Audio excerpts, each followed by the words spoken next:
Hi friend, ஒரு சில படம் இருக்கும். அந்த படத்துல ஏதாச்சும் ஒரு சீனை நம்ம வாழ்க்கையில கம்பேர் பண்ணி பார்த்திருப்போம். ஆனா இந்த படத்துல ஸ்டார்டிங்ல இருந்து எண்டு வரைக்கும் இதே மாதிரி நம்ம வாழ்க்கையில நம்ம ஏதாச்சும் பண்ணிருப்போமான்னு கம்பேர் பண்ணி பார்ப்பீங்க. இந்த கதையை சொல்லும் போது எந்த சீனை விடுறதுன்னே எனக்கு தெரியலங்க. அதனால இந்த படத்தை 2 பார்ட்டா நான் சொல்றேன். படத்தோட ஒன்லைனர் என்னன்னா, இறந்த பிறகு ஹீரோவோட ஆன்மா மேலோகத்துக்கு போகும். அங்க 7 விதமான பாவத்தை 7 கடவுள் சேர்ந்து விசாரிப்பாங்க. அந்த விசாரணை எல்லாம் முடிஞ்ச பிறகுதான் ஹீரோவுக்கு சொர்க்கமா நரகமா இல்ல மறுபிறவியான்னு சொல்லுவாங்க. அந்த 7 விதமான பாவம் என்னென்ன, ஹீரோவுக்கு கடைசியில எது கொடுத்தாங்கன்றதான் படத்தோட கதை. இந்த படம் தமிழ்லயும் இல்ல, இங்கிலீஷ்லயும் இல்லைங்க, கொரியன்ல தான் இருக்குது. படத்தோட பேரு along with the god. 2017 release ஆன படம். படத்தோட விசுவல்லாம் சும்மா வேற லெவல்ல பண்ணிருப்பாங்க. இந்த படத்துக்கு செகண்ட் பார்ட் இருக்குங்க, அத இன்னொரு வீடியோல பார்க்கலாம். படத்தோட ஓப்பனிங்ல ஏதோ ஒரு பில்டிங், அதுல இருந்து செம்மையா தீப்பத்தி எரிய அப்படி வானத்துல இருந்து அந்த பில்டிங்கை காட்டுறாங்க. பார்த்தா ஹீரோ தான் உடம்புல கயிறு கட்டியிருக்க ஒரு சின்ன பொண்ணை பிடிச்சிருக்காரு. அந்த கயிறுலயும் தீ பிடிக்க ஒரு 5வது ஃப்ளோர்ல இருந்து கீழே விழுந்துடுறாரு. அவர் விழுந்ததும் அவர் அதிர்ச்சி அடைஞ்சு அவரோட சின்ன வயசுல இருந்து இப்போ வரைக்கும் இருக்கிற எல்லா ஞாபகமும் கண்ணு முன்னாடி வந்து போகுது. அப்படியே ஹீரோ முழிக்க அந்த சின்ன பொண்ணு அவங்க அம்மா கிட்ட ஓடுது. ஹீரோ எந்திரிச்சு நல்ல வேலை நாம தப்பிச்சிட்டோம், 2 பேருக்கும் ஒண்ணு ஆகலன்னு சொல்லி அந்த பொண்ணு பக்கத்துல போய் உன்னோட பேர் என்ன அப்படின்னு கேக்குறாரு. அப்போ ஹீரோவோட பேரை ஏதோ ஒரு பொண்ணு கத்தி கூப்பிட, அது ஏன் பேருமா, உன் பேர் என்ன அப்படின்னு கேக்குறாரு. ஆனா சுத்தி இருக்கிறவங்க யாரும் ஹீரோவை கண்டுக்கவே இல்லை. மறுபடியும் ஹீரோ பேரை சொல்லி கூப்பிட யாராதுன்னு திரும்பி பாக்குறாரு. பார்த்தா ஒரு பொண்ணும் அவங்க கூடவே கோட்டு போட்ட ஒரு ஆளும் நிக்கிறாரு. ஆனா அவங்க தலைக்கு மேலேயே அந்த பில்டிங் தீப்பிடிச்சு எரிய, ஹீரோ அங்க நிக்காதீங்க, ஏதாச்சும் விழுந்துற போது தள்ளி வாங்கன்னு சொல்ல, அந்த கருப்பு கோட்டு போட்டவன் நீ எப்படி பயப்படாம அங்க இருந்து விழுந்த, இருந்தாலும் உனக்கு ரொம்ப தைரியம் அப்படின்னு சொல்ல, கூட இருக்கிற பொண்ணு அதெல்லாம் இருக்கட்டும், இவரோட உயிரை கொடுத்து இன்னொரு பொண்ணை காப்பாத்திருக்காருன்னு சொல்ல, ஹீரோ அப்படியே திரும்பி பாக்குறாரு. பார்த்தா அவரோட உடம்பு அங்க இருக்க, அவரை சுத்தி அவங்க ஃப்ரெண்ட்ஸ் எல்லாம் அழுதுகிட்டு இருக்காங்க. ஹீரோ மேல இருந்து கீழே விழுந்ததுல செத்தே போயிட்டாருங்க. சுத்தி இருக்கிற ஃப்ரெண்ட்ஸ் எல்லாம் அழுக ஹீரோவுக்கு ஒண்ணுமே புரியல. அப்போ அந்த பொண்ணு பக்கத்துல வரா. வரும்போதே கையில ஒரு சீட்டை கொண்டு வரா. அதை பார்த்ததும் ரொம்ப சந்தோஷப்படுறா. ஹீரோ பக்கத்துல வந்ததும் கிட்டத்தட்ட 422 வருஷம் கழிச்சு இந்த மாதிரி ஒண்ணு நடந்திருக்கு, நீங்க இப்ப மேலோகத்துக்கு போவீங்க, அங்க உங்களுக்கு 7 விசாரணை நடக்கும், கிட்டத்தட்ட 49 நாள் நடக்கும். அதை பொறுத்து தான் உங்களுக்கு சொர்க்கமா நரகமா இல்ல மறுபிரிவையான்னு சொல்லுவாங்க. நாங்க 3 பேரும் உங்களுக்கு சார்பா வாதாட வந்திருக்கோம்னு சொல்ல, கூட இருக்கிறவரு என்ன 3வது ஆளை காணான்னு தெரியா, அந்த ஆளு உன்னோட இறுதி சடங்கு போயிருக்காரு, எனக்கு தெரிஞ்சு அவர் நேரம் சாப்பிட்டுட்டு இருப்பாரு நினைக்கிறேன்னு சொல்ல, ஹீரோவோட ஆன்மா கொஞ்சம் கொஞ்சமா மேல போகுது. அப்ப ஹீரோ ஒரே ஒரு நிமிஷம் இருங்க, நான் என்னோட அம்மாவை கடைசியா அவரோட பாத்துருக்கிறேன் அப்படின்னு சொல்ல, கடைசி வரைக்கும் பார்க்காமையே மேல போயிடுறாரு. அப்படியே கட் பண்றாங்க. இப்போ அந்த 3வது ஆளா காட்டுறாங்க. சரிங்க, இப்போ ஒவ்வொருத்தனுக்கா பேர் வச்சிருவோம். இவர் இருக்கார்ல, இவர் தான் இவங்க 3 பேர்த்திலே இருக்கிறதுலே சீனியர். இவரை கேப்டன் கூப்பிடுவாங்க, நாமளும் அப்படியே கூப்பிட்டுக்கலாம். இன்னொரு தெரிஞ்சால கருப்பு கோட்டு போட்டுட்டு அவரை இவரோட அசிஸ்டன்ட்னு சொல்லலாம். அந்த பொண்ணை சின்ன பொண்ணுன்னே நம்ம சொல்லிக்கலாம். இப்போ கேப்டனை காட்ட அசிஸ்டன்ட் சொன்ன மாதிரியே அவர் உட்காந்து சாப்பிட்டுக்கிட்டு இருக்காரு. ஆனா சாப்பாடு நல்லா போல, அதை அப்படியே துப்பிட்டு நேரா அவங்க அம்மா கிட்ட போறாரு. அவங்க அம்மா ஹீரோவோட போட்டோ வச்சு அழுதுகிட்டு இருக்காங்க. அப்ப இன்னொருத்தன் வரான். இவன் ஹீரோவோட தம்பி, மிலிட்டரியில வேலை பார்க்கறான் போல. ஹீரோட அம்மாவுக்கு காதும் கேட்காது, வாயும் பேச வராது. அதனால சைகையிலே சொல்றோம் என்னன்னா, அண்ணனோட இறுதி சடங்கு எல்லாத்தையும் ரெடி பண்ணிட்டு அவங்க அம்மாவை கூப்பிட வந்திருக்கான். அப்படியே கட் பண்றாங்க. இப்போ மேலோகத்தை காட்டுறாங்க. அங்க நிறைய பேர் இருக்காங்க. இவங்க எல்லாரும் செத்து போயிருக்காங்க. அவங்க கூடயே ஹீரோவுக்கு வந்த மாதிரியும் அவங்களுக்கும் கார்டியன் வந்திருக்காங்க. ஆனா அந்த சின்ன பொண்ணு கையில இருக்க சீட்டை வச்சுட்டு வழியோடுங்க நாங்க உள்ள போறோம் அப்படின்னு சொல்லிட்டு நேரா என்ட்ரன்ஸ் கிட்ட வராங்க. இவங்க வரும்போதே கேப்டனும் வர, ஹீரோ கிட்ட கேப்டன் இன்ட்ரோ பண்றாரு. ஆனா ஹீரோ கேப்டனை கண்டுக்காம நடந்து போறான். என்ட்ரன்ஸ் கிட்ட போனதும் தான் கிட்ட இருந்த சீட்டை அந்த சிலை வாய்ப்புல போட அதோட கதவு திறக்குது. உள்ள போனா சுத்தி எருமலை குழம்பா இருக்குங்க. வந்ததும் 3 பேருமே சாக்காயிடுறாங்க. எப்படி நாம இங்க வந்தோம், இது கொலைக்கான நகரமாச்சுன்னு சொல்லி ஹீரோவை அசிஸ்டன்ட் கேக்குறான். நீ யாரையாச்சும் கொலை பண்ணி இருக்கியா அப்படின்னு கேட்க, ஹீரோ இல்லன்னு சொல்றான். அப்படி கிடையாது, நீ டைரக்டா கொலை பண்ணலனாலும் நீ பண்ண விஷயத்தினால இன்டைரக்டா யாராவது செத்து இருப்பாங்கல்ல, அந்த மாதிரி ஏதாச்சும் பண்ணிருக்கியான்னு கேட்க ஹீரோ இல்லன்னு சொல்றான். அப்போ சின்ன பொண்ணு என்ன சொல்றான்னா, இங்க மொத்தம் 7 விசாரணை நடக்கும். துரோகம், வன்முறை, மகப்பேறு, கொலை, சோம்பேறித்தனம், வஞ்சகம், அநீதி, இத 7 கடவுள் விசாரிப்பாங்க. அவங்களோட தீர்ப்பை பொறுத்து தான் உனக்கு சொர்க்கம் கிடைக்குமா நரகம் கிடைக்குமா இல்ல மறுபிறவி கிடைக்குமான்னு சொல்லுவாங்க. சின்ன பொண்ணுக்கு ஒரு சக்தி இருக்குங்க. என்னன்னா, இப்படி யாராச்சும் இறந்துட்டு வராங்கல்ல, அவங்களோட வாழ்க்கைய பாஸ்ட்ல நடந்ததை இவளால பார்க்க முடியும். அதனால அவளும் கண்ணை மூடி யோசிச்சு பாக்குறா. பார்த்தா ஹீரோ ஒரு தடவை இந்த மாதிரி ஒரு பில்டிங்ல தீப்பிடிச்சு எரியும் போது அவரோட ஃப்ரெண்டை காப்பாத்தாம இன்னொருத்தவங்களை காப்பாத்திட்டு போக அவனோட ஃப்ரெண்டு இறந்துடுறான். இவங்க இப்படி பேச்சு பேசிக்கிட்டு இருக்கும்போது ஹீரோ நிக்கிற இடத்த சுத்தி எல்லா நகர அவர் கீழே எரிமலை குழம்பா இருக்குது. அதுல நிறைய பேர் இருக்க பாதி பேரு அந்த எரிமலைக்குள்ள மாட்டிக்கிட்டு இருக்காங்க. சில பேர் தப்பிக்க பார்க்க ஹீரோ காப்பாத்த ட்ரை பண்றாரு. ஆனா அந்த கொலைக்கான கடவுள் இருக்கார்ல, அவரு உனக்கு என்ன தைரியம் இருந்தா ஏன் முன்னாடி இப்படி பண்ணுவேன்னு சொல்லி ஹீரோவை மிரட்டுறாரு. இப்போ ஹீரோவுக்கு ஆதரவா 3 பேர் இருக்காங்களே, அதே மாதிரி ஹீரோவுக்கு எதிரா வாதாட ஒரு 2 பேர் இருப்பாங்க. அவங்க தான் ஃபர்ஸ்ட் வாதாடுறாங்க. அந்த கடவுள்கிட்ட என்ன சொல்றாங்கன்னா, இவனோட ஃப்ரெண்ட காப்பாத்துறதுக்கு நேரம் இருந்தவன் காப்பாத்தாம போயிட்டான், அதனால இவன் ஃப்ரெண்டு செத்து போயிட்டான் அப்படின்னு பேசிக்கிட்டு இருக்க பக்கத்துல இருக்க இன்னொருத்தன் தூங்கிட்டு இருக்காங்க. கூட இருக்கிற எலிப்புடுவ ஆமா ஆமா இவனுக்கு 50 வருஷம் ஆச்சும் எரிமலைக்குள்ள போடணும்னு சொல்ல, கூட இருக்கிற டேய் 50லடா 5டா ஏன்டா இப்படி பண்ற அப்படின்னு சொல்ல அந்த கொலைக்கான கடவுள் டென்ஷன் ஆகுறாரு. ஏன்னா இவன் சாகும்போது நல்லது பண்ணிட்டு செத்துருக்கான், அதனால 50 வருஷம் இவனுக்கு தர முடியாதுன்னு சொல்ல 50 இல்ல 5 சொல்லி 5 வருஷத்தை கை காட்டுறான். இப்போ ஹீரோ கூட இருக்கிறவங்கள வாதாட சொல்ல நம்ம கேப்டன் இருக்கார்ல, அவரு ஹீரோவை பார்த்து உன் ஃப்ரெண்டு இறக்குறதுக்கு முன்னாடி என்ன சொன்னான்னு கேட்க அப்போ அந்த பிளாஷ்பேக்கை காட்டுறாங்க. ஃபர்ஸ்ட் ஹீரோ அவரோட ஃப்ரெண்டை காப்பாத்த வர அவரோட ஃப்ரெண்டு இங்க நிறைய பேர் ஆபத்துல இருக்காங்க, உன்னால தனியா அந்த கல்லை தூக்க முடியாது, அதனால நீ எல்லாத்தையும் காப்பாத்திட்டு வா அப்படின்னு சொல்ல ஹீரோ நான் கண்டிப்பா வருவேன், நான் வர வரைக்கும் நீ இங்கே இருன்னு சொல்ல என்னாலதான் நகர முடியாது, நீ போயிட்டு வா அப்படின்னு சொல்ல ஹீரோ கிட்டத்தட்ட 8 பேரை காப்பாத்திருக்காரு. காப்பாத்தி முடிச்சுட்டு உள்ள போக ட்ரை பண்ண அந்த பில்டிங் மொத்தமா எரிஞ்சு அவன் ஃப்ரெண்டு செத்தே போயிறாரு. இது எல்லாத்தையும் அந்த கடவுள் விசுவல்ல பார்க்க நீ அன்னைக்கு எத்தனை பேரை காப்பாத்தினு ஹீரோட்ட கேக்குறாரு. ஹீரோ எனக்கு அதெல்லாம் ஞாபகம் இல்ல, ஒரு 5-6 பேரை காப்பாத்திருப்பேன்னு சொல்ல ஹீரோ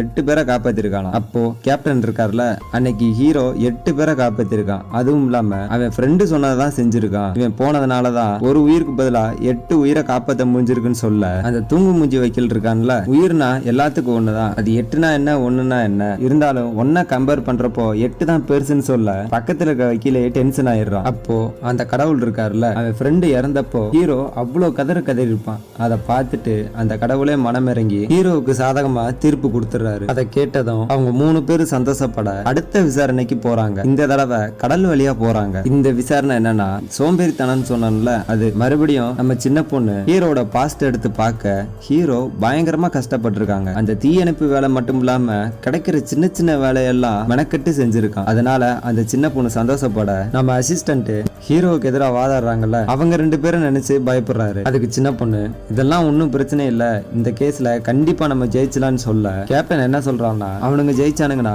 அவங்களுக்கு பதவி உயர்வு கிடைக்கும் அப்படின்னு சொல்ல ஹீரோ சரி உங்களுக்கு என்ன கிடைக்கும்னு கேட்க உனக்கு மறுபிரிவு கிடைக்கும்ல, அதனால நீ சந்தோஷமா வாழலான்னு சொல்ல ஹீரோ எனக்கு மறுபிரிவு மேலாம் ஆசை இல்ல அப்படின்னு சொல்ல சின்ன பொண்ணு உளறிறா. என்னன்னா இவங்க 3 பேர் இருக்காங்கல்ல, இவங்க சேர்ந்து 49 பேரை மறுபிரிவு எடுக்க வச்சுட்டா இவங்களுக்கும் மறுபிரிவு கிடைக்குமா, அது மட்டும் இல்லாம இவங்க என்ன நினைக்கிறாங்களோ அந்த மாதிரியே மறுபிரிவு எடுத்துக்கலாம்னு சொல்ல ஹீரோ அதுல 48வது ஆளா ஹீரோவை தவிர்த்து இன்னும் ஒரு ஆளை மறுபிரிவு எடுக்க வச்சுட்டா இவங்களுக்கு அந்த வரம் கிடைச்சிருன்னு சொல்ல திடீர்னு அந்த கடல்ல இருந்து இந்த பிராணான்னு சொல்லுவாங்கல்ல அந்த மீன்லாம் அட்டாக் பண்ண வருது. அப்போ நம்ம அசிஸ்டன்ட் அதெல்லாம் எதிர்த்து சண்டை போட கேப்டன் ஹீரோ கிட்ட வந்து அடுத்து நாம ஒரு கடவுளை பார்க்க போறோம், அவங்கள நாங்க சமாளிச்சுக்கிறோம், நீ தயவு செஞ்சு எதுவும் பேசாதன்னு சொல்ல நேரா அந்த கடவுள் கிட்ட வராங்க. அந்த கடவுள் கிட்ட போனதும் விசாரணை ஆரம்பிக்க ஹீரோ தான் வாழ்க்கையில என்னென்ன நல்லது பண்ணாரோ எல்லாத்தையும் காட்டுறாங்க. ஒரு கட்டத்துல ஒரு மாடு ஒரு வெள்ளத்துல மாட்டிக்கிருங்க, அத கஷ்டப்பட்டு போய் காப்பாத்திட்டு வந்துருவாரு. அதே மாதிரி இன்னொரு சீன்ல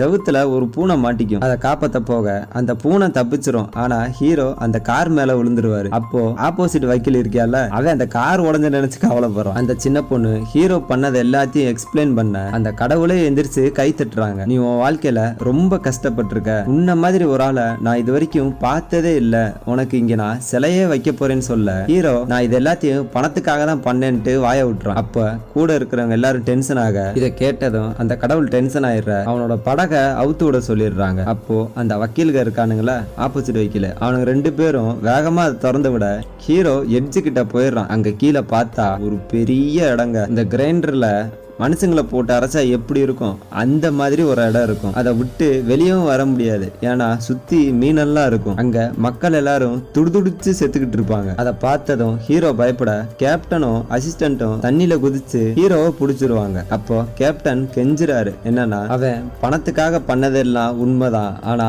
அதெல்லாம் அவனுக்காக பண்ணல, அவங்க அம்மா ரொம்ப நோய்வாய்ப்பட்டிருக்காங்க, கஷ்டப்பட்டு அவங்க அம்மாவை காப்பாத்தனுக்காக தான் கிடைச்ச வேலை எல்லாத்தையும் செஞ்சிருக்கான், இது வரைக்கும் அவன் சரியா தூங்குனது கூட கிடையாது, அவன் ரெஸ்ட் எடுத்த நேரம் இப்ப செத்து வந்தான்ல இந்த 2 நாள்ல தான் சொல்ல மறுபடியும் அவங்க ஃபீல் பண்றாங்க. இந்த தடவையும் ஹீரோவுக்கு ஆதரவா தீர்ப்பு சொல்லிடுறாங்க. அப்போ அடுத்த விசாரணை கிளம்பி போக கேப்டன் டென்ஷன் ஆகுறாரு. நான் உன்னை வாயை முடிட்டு சும்மா தாண்டா இருக்க சொன்னேன், நீ ஏன் இடையில வாயை விட்ட, நீ சப்போஸ் தண்டிக்கப்பட்ட என்ன ஆகுன்னு தெரியுமான்னு சொல்லி ஒரு மரத்துக்கிட்ட தள்ளி விடுறாரு. உடனே அந்த மரத்தோட கிளை எல்லாம் ஹீரோவை இறுக்கி பிடிச்சுக்கிறது. சும்மா இல்லைங்க, அந்த கிளையில கூர்மையான கத்தி நிறைய இருக்கு. அது இறுக்கி பிடிக்கிறதுனால ஹீரோ வலி தாங்க முடியாம கத்துறாரு. அப்போ நம்ம அசிஸ்டன்ட் இருக்காருல, அவர் வந்து ஹீரோவை காப்பாத்திட்டு ஏன்டா இப்படி பண்ற, நீ செத்து போயிட்டேல, அதனால இந்த காயமெல்லாம் உனக்கு சீக்கிரம் ஆறிடும், தயவு செஞ்சு அவரை கோவப்படுத்தாத, நீ மறுபிரிவு எடுத்தேனா அது எடுக்கிறதுக்கு முன்னாடி உனக்கு யாரை பிடிக்குதோ அவங்களோட கனவுல நீ ஒரு தடவை போயிட்டு வரலான்னு சொல்ல ஹீரோ அதை கேட்டதும் சாக்காகிறான். அசிஸ்டண்டோட சட்டையை பிடிச்சிட்டு நிஜமாவா, நிஜமாதான் நீ சொல்றியா, என் அம்மாவை பார்க்கலாமான்னு கேட்க, அட ஆமாண்டா பார்க்கலாம், அதுக்கே இப்படி வந்து சட்டையை பிடிக்கிறேன்னு சொல்ல ஹீரோ மனசு மாதிரி அடுத்து நடக்க போற எல்லா விசாரணையிலையும் ஜெயிச்சுட்டு எப்படியாச்சும் அவங்க அம்மாவை கனவுல போய் பாத்துறணும்னு நினைக்கிறான். அப்போ அடுத்த இடத்துக்கு போக ஒரு போட்ல உட்கார சொல்ல ஹீரோ முதல்ல போய் உட்காராங்க. எல்லாரும் உட்கார்ந்ததும் அந்த படகு கிளம்பி போக திடீர்னு அங்க இருக்கிற கெட்ட அவங்க எல்லாம் இவங்கள அட்டாக் பண்ண ஆரம்பிக்குது. அப்போ அசிஸ்டன்ட் ஹீரோவை பார்த்து ஒன்னு கேக்குறான், டேய் உன்னோட குடும்பத்துல யாராச்சும் செத்துட்டாங்களா, ஏன் இவ்வளவு ஆவி இங்க வருதுன்னு கேட்க ஹீரோ இல்லைன்னு சொல்றான். ஏன்னா ஹீரோட குடும்பத்துல யாராச்சும் ஒரு ஆள் இறந்து போய் அவங்களோட ஆன்மா பூமியிலே சுத்திக்கிட்டு இருந்துச்சுன்னா, அதுவும் அது பழிவாங்குற ஆன்மாவா இருந்துச்சுன்னா அது ஹீரோவை பாதிக்கும். அது மட்டும் இல்லாம ஹீரோவுக்கு 49 நாள் டைம் கொடுத்திருக்காங்கல்ல, அந்த நாளுக்குள்ள இந்த விசாரணை எல்லாம் முடியும். இந்த ஆன்மா இவங்களை இப்படி துரத்திட்டு இருக்கிறதுனால டைமும் ரொம்ப வேகமா சுத்திக்கிட்டு இருக்கு. அப்போ கேப்டனும் அசிஸ்டன்ட்டும் அங்க இருக்கிற பேய்களை எதிர்த்து சண்டை போல கொஞ்ச நேரம் கழிச்சு அதுங்க வர வழிய பிளாக் பண்ணி விட்டுறாங்க. ஒரு வழியா அந்த இடத்துக்கு வந்தடைய நம்ம சின்ன பொண்ணு ஹீரோட கண்ணை கட்டி விட்டுறான். ஏன்னா இந்த மாதிரி இருக்கிறவங்களோட கண்ணை பார்த்து தான் அந்த ஆவிங்க எல்லாம் விரட்டி வரும். அப்ப கேப்டன் என்ன சொல்றாருன்னா, நீங்க இவனை அடுத்த கட்ட விசாரணைக்கெல்லாம் கொண்டு போங்க, நான் பூமியில போய் அது எந்த ஆவின்னு பார்த்து அதோட உடம்ப எரிச்சிட்டு வரேன், அது வரைக்கும் முடிஞ்ச வர சமாளிங்க, ஏதாச்சும் பிரச்சனைனா உடனே என்ன கான்டாக்ட் பண்ணுங்கன்னு சொல்லி கேப்டன் கிளம்பி போயிடுறாரு. பூமிக்கு போனதும் கேப்டன் கடந்த காலத்துக்கு போறாருங்க. கடைசியா அவங்க அம்மாவும் ஹீரோவோட தம்பியும் ஒன்னா இருந்த நேரத்துக்கு போறாங்க. அப்போ ஹீரோவோட அம்மா ஹீரோ இறந்த பிறகு அவங்க ஆபீஸுக்கு போயிட்டு ஹீரோ வளர்த்த செடியை ஒன்ன எடுத்துட்டு வராங்க. அப்படியே பிரசன்ட்டுக்கு வர அங்க பார்த்தா ஹீரோட அம்மா ஹீரோவோட போட்டோ வச்சு அழுதுகிட்டு இருக்காங்க. அவங்க கொஞ்சம் தள்ளி போனதும் கேப்டன் எல்லாரு கண்ணுக்கும் தெரியற மாதிரி வந்துடுறாரு. அப்போ அந்த இடத்துல ஏதோ ஒரு அமானுஷம் இருக்கிற உணர்ந்து ஹீரோவோட போட்டோவே பார்த்துக்கிட்டு இருக்க திடீர்னு அவங்க அம்மா உள்ள வந்துடுறாங்க. அவங்கள பார்த்ததும் என்ன சொல்றதுன்னு தெரியாம, உங்களோட மகன் தான் ஒரு விபத்துல என்னை காப்பாத்தினா, அவர் செத்து போயிட்டாருன்னு தெரிஞ்சதும் ரொம்ப நான் கஷ்டப்பட்டேன், அதனாலதான் இப்ப பார்க்க வந்தேன்னு சொல்ல ஹீரோட அம்மா கேப்டனை கட்டி பிடிச்சு அழுகுறாங்க. அப்போ ஹீரோவோட போட்டோ பக்கத்துல 2 பத்தி எரிஞ்சுக்கிட்டு இருக்குங்க. அது ரெட் கலரா மாற கேப்டன் இருக்காருல, நான் கொஞ்ச நேரம் தனியா இருக்கலாமான்னு கேட்க அவங்க அம்மாவும் விட்டுட்டு போயிடுறாங்க. உடனே அவரோட வாள் எடுத்து தம்பியோட பேரை சொல்லி கூப்பிட அவனோட ஆவி வெளியே வருது. தம்பிக்காரன் தான் செத்து போயிட்டான் போல. கேப்டனை பார்த்ததும் அந்த ஆவி ஜன்னல் வழியா தப்பிச்சு ஓட கேப்டனும் விடாம துரத்திட்டு போறாரு. இந்த சேசிங் சீன்லாம் வேற லெவல்ல இருக்குங்க. விசுவல்ஸ அவ்வளவு சூப்பரா காட்டியிருப்பாங்க. இவங்க 2 பேரும் பயங்கரமா சேசிங் பண்ணிக்கிட்டு இருக்க வெளியே யாரு கண்ணுக்கும் தெரிய மாட்டாங்கல்ல, ஆனா ஒரே ஒரு தாத்தாவுக்கு மட்டும் கண்ணுல தெரியுறாங்க. அவங்கள பார்த்ததும் அந்த தாத்தா தன்னோட பேரங்கிட்ட நான் சாக போறேன் அப்படின்னு சொல்ல அந்த சின்ன பையன் தாத்தாவை கட்டி பிடிச்சிட்டு நீங்க சாக மாட்டீங்க, நான் உங்களை விட மாட்டேன்னு சொல்றான். இந்த தாத்தாவை நல்லா நோட் பண்ணிக்கிங்க. கிளைமேக்ஸ்ல இவரை பத்தி காட்டுவாங்க. என்னதான் கேப்டன் சேசிங் பண்ணாலும் தம்பிக்காரன் எப்படியோ எஸ்கேப் ஆயிடுறான். அப்படியே அந்த சீனை கட் பண்ண இப்ப ஹீரோவை காட்டுறாங்க. நம்ம சின்ன பொண்ணு இருக்குல்ல, அடுத்த விசாரணைக்கு கண்ணை மூடி ஹீரோவோட பாஸ்ட் எல்லாம் பாத்துக்கிட்டு இருக்க ஹீரோ அவர் கண்ணுல கட்டி இருந்த துணியை எடுத்துட்டு என்னோட ஃபேமிலிக்கு என்ன ஆச்சுன்னு சின்ன பொண்ணு கிட்ட பேசிக்கிட்டு இருக்காரு. அப்போ அசிஸ்டன்ட் ஏன்டா அவளை டிஸ்டர்ப் பண்ணிக்கிட்டு இருக்க, அவ தான் தியானம் பண்ணிக்கிட்டு இருக்காளன்னு சொல்ல இப்ப எதுக்குடா கண் கட்ட அவுத்து விட்ட போச்சுரா அப்படின்னு சொல்ல எல்லா ஆவியும் ஒன்னா வந்துருது. அப்போ ஒரு 3 பேர் வராங்க. அதுல 2 பேரு சென்டர்ல வரவருக்கு பாதுகாவலர் போல. அங்க வந்த ஆவி எல்லாத்தையும் அடிச்சு விரட்டி விட சென்டர்ல இருக்காருல அவர் தான் அங்க இருக்கிற 7 கடவுளுக்கும் ராஜா. வந்ததும் இவங்களை பார்த்து இங்க ஏன் இவ்வளவு சலசலப்பா இருக்குன்னு கேட்க அப்பதான் அசிஸ்டன்ட் உண்மையை சொல்றான். அந்த கடவுள் கிட்ட என்ன சொல்றான்னா, இவன் ஒரு பேரகான், இவனுக்கு இங்க 7 விசாரணை நடக்க போகுது, ஆனா இவனோட அம்மாவோ இல்ல தங்கச்சியோ யாரோ ஒருத்தவங்க பூமியில செத்து போயிட்டாங்க, அவங்களோட ஆவி பூமியில இருக்கிறதுனால இங்க இருக்கிற கெட்ட ஆவிங்களா இவனை கொல்ல வருதுன்னு சொல்ல அந்த ராஜா இப்ப என்ன பண்ண போறீங்கன்னு கேக்குறாரு. அதுக்கு அசிஸ்டன்ட் எங்க கேப்டன் பூமிக்கு போயிருக்காரு, எல்லா பிரச்சனையும் சரி பண்ணிட்டு சீக்கிரம் வந்துருவாருன்னு சொல்ல ஹீரோ இந்த விஷயத்தை கேட்டதும் டென்ஷன் ஆகுறான். டென்ஷன்ல என்ன பண்றதுன்னு தெரியாம நேரா அந்த ராஜாவோட சட்டையை பிடிச்சு சண்டை போடுறான். அப்போ அந்த ராஜா அசிஸ்டன்ட கூப்பிட்டு இப்ப இவனை நீ கூப்பிட்டு போறியா இல்ல நான் ஏதாச்சும் பண்ணவான்னு கேட்க அசிஸ்டன்ட் இருக்கான்ல அவன் அலறி போய் டேய் லூசு பையல ஏன்டா இப்படி பண்ற, தயவு செஞ்சு வாடா அப்படின்னு இழுத்துட்டு போறாங்க. அப்போ அந்த ராஜா உங்களோட கேப்டனை சீக்கிரம் அந்த பிரச்சனையை சால்வ் பண்ண சொல்லு, இல்லனா நான் பூமிக்கு போக வேண்டியதா இருக்குன்னு சொல்ல அப்பயும் ஹீரோ டென்ஷன் ஆகி ராஜாவை திட்டுறான். எதுக்குதான் அவரை புடிச்சு திட்டுறான்னு தெரியல. அப்படியே கட் பண்றாங்க. இப்போ நம்ம கேப்டனை காட்ட தம்பி வேலை செஞ்சான்ல ஒரு மிலிட்டரி ஆபீஸ், அங்க போறாரு. ஆனா அங்க எல்லாரும் தம்பிக்காரன் ஓடி போனதை பத்தி தான் பேசிக்கிட்டு இருக்காங்க. சரி கொஞ்சம் பாஸ்ட்ல போய் பாப்போம்னு சொல்லி கேப்டன் போக அங்க தம்பிக்காரனுக்கு ஒரு க்ளோஸ் ஃப்ரெண்ட் இருக்கான். இவன் ஒரு பயந்தாங்குழியா இருப்பான் போல. அதனால தம்பிக்காரன் கொஞ்சம் சீனியரா இருக்கிறதுனால எல்லாத்தையும் அடக்கி வைக்கிறான். இதனால இவங்க ரெண்டு பேரும் செம்ம க்ளோஸ் ஆகிடுறாங்க. அப்படியே பிரசன்ட்டுக்கு வர தம்பிக்காரனும் அங்க இருக்கிற மேஜரும் பேசிக்கிட்டு இருக்காங்க. அப்போ திடீர்னு ஒருத்தர் வந்து இவனை விசாரிக்க ஒரு பெரிய ஆபீசர் வந்திருக்காருன்னு சொல்ல மேஜர் அதை கேட்டதும் டென்ஷன் ஆகுறாரு. இங்க பாடுறா, தயவு செஞ்சு உண்மை எதுவும் உளறி குட்டுறாதன்னு சொல்ல அப்படியே கட் பண்றாங்க. இப்போ ஹீரோவை காட்டுறாங்க. அடுத்த விசாரணைக்கு வந்திருக்காரு. இந்த விசாரணையோட பேரு வஞ்சகம். என்னன்னா பொய் சொல்லி ஏமாத்துறாங்கல்ல, அதை விசாரிக்கிறதுக்கு வந்திருக்காங்க. பாருங்க, ஒரு சின்ன பொண்ணு குச்சி மிட்டாயை சாப்பிட்டுட்டு உட்கார்ந்து இருக்கு. வழக்கம் போல அந்த ரெண்டு கெட்ட வக்கீல்கள் இருக்காங்கல்ல, அவங்க ஹீரோவை பத்தி புட்டு புட்டு வைக்கிறாங்க. என்னன்னா ஹீரோ ஒருத்தனை காப்பாத்தாம போயிருப்பான்ல, அவன் கூட செத்துருப்பானு, அவனோட மக அவங்க அப்பாவை நினைச்சு ஃபீல் பண்ணிக்கிட்டு இருக்க ஹீரோ அந்த பொண்ணுக்கு அவளோட அப்பா மாதிரியே லெட்டர் எழுதுவான். அதை படிச்சதும் அந்த பொண்ணு ரொம்ப ஹாப்பியாக கொஞ்ச நாள் கழிச்சு உண்மை தெரிஞ்சதும் அது பொய்யை நினைச்சு ஃபீல் பண்ணி அழுதுகிட்டு இருப்பா. இது எல்லாத்தையும் அந்த சின்ன பொண்ணு கிட்ட சொல்ல, நீ என்ன இப்படி ஏமாத்திருக்க, இவனோட நாக்க அறுத்துருங்க அப்படின்னு சொல்ல அப்படியே கட் பண்ண இந்த பக்கம் கேப்டனை காட்டுறாங்க. தம்பிக்கானோட ஃப்ரெண்டை விசாரிக்க ஒரு ஆள் வந்திருக்காங்கன்னு சொன்னாங்கல்ல, அந்த ஆளா கேப்டன் வராரு. அப்போ அந்த மேஜர் இருக்கான்ல, அவனை கூப்பிட்டு விசாரிக்க ஏன் என்ன அவன் காணாம போனதை அவங்க வீட்டுல சொல்லலன்னு கேட்க எங்களுக்கு மேல இடத்துல இருந்து இன்னும் உத்தரவு வரல, அது போக இப்பதான் அவங்க அண்ணன் செத்து போயிருக்கான், தம்பி ஓடி போறன்னு தெரிஞ்சா அவங்க அம்மா ரொம்ப ஃபீல் பண்ணுவாங்கன்னு சொல்ல, டேய் நடிக்காதடா, ஒழுங்கா சொல்லு, அவனை எங்க கொண்டு போச்சிருக்கீங்கன்னு கேப்டன் கேட்க மேஜர் ஷாக் ஆகுறான். அப்போ நீங்க இந்த மாதிரி எல்லாம் பண்ணீங்கன்னா உங்களை பத்தி மேல இடத்துல நான் கம்ப்ளைண்ட் பண்ணிடுவேன்னு சொல்ல இந்த பக்கம் நம்ம சின்ன பொண்ணு கேப்டனை கான்டாக்ட் பண்றா. அப்போ கேப்டன் கிளம்புறதுனால சரி நீ என்ன வேணா பண்ணு, ஆனா சாகிறதுக்கு முன்னாடி அவன் அந்த சின்ன பையன் கூட தானே இருந்தான், அதை நான் ரிப்போர்ட் எழுதிட்டு போறேன்னு சொல்லி கேப்டன் வெளியே கிளம்பி வந்துகிட்டு சின்ன பொண்ணு கிட்ட தான் சொல்றத சொல்றாரு. என்னன்னா ஹீரோ பொய் சொல்லி லெட்டர்ல இருந்து உண்மைதான், ஆனா அது எல்லாமே அந்த பொண்ணு சந்தோஷப்படுறதுக்காண்டி தான் பண்ணா.